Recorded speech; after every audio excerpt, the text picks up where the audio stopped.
Welcome back to the morning show. How radioactive are you? Well, you may be surprised. Today, Matt Sellen is here to show us how radioactive everyday items are. This is, of course, Wise Guy Wednesday.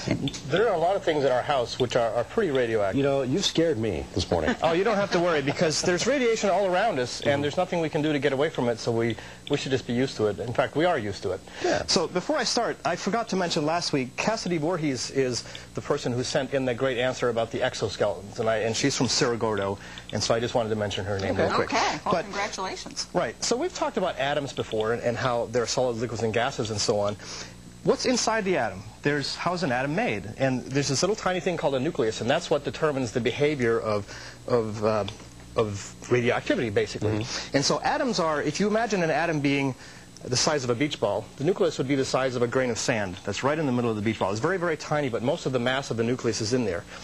And nuclei are made up of protons and neutrons. And the very simplest nuclei has, if I look at this little thing here, there's two marbles that are green and two that are blue. They represent two neutrons and two protons. Okay. And that's a helium nucleus. And here, there's a whole bunch of marbles. This would be a heavier nucleus. And if I just add one neutron, for example, to this thing, it can become unstable and it can decay. And so that's what happens quite often. We have nuclei that just naturally decay, and there's nothing we can do about it.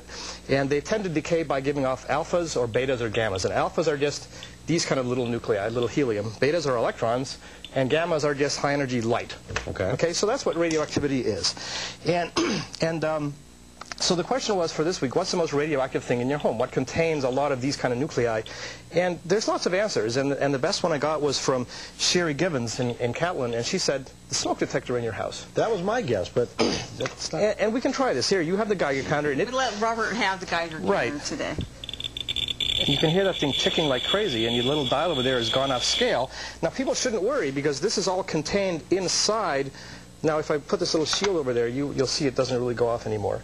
So none of this can get at you, but if you break open a smoke detector, you don't want to eat the stuff inside it.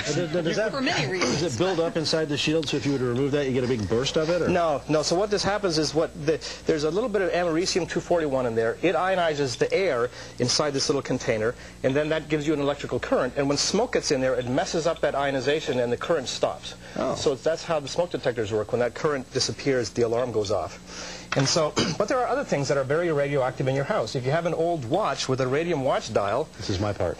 Yeah.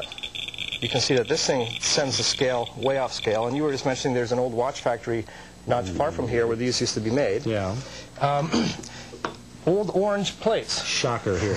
Yeah, this is the one that really surprised hear this thing, me. But listen to this. This glaze that make that nice orange color contains uranium.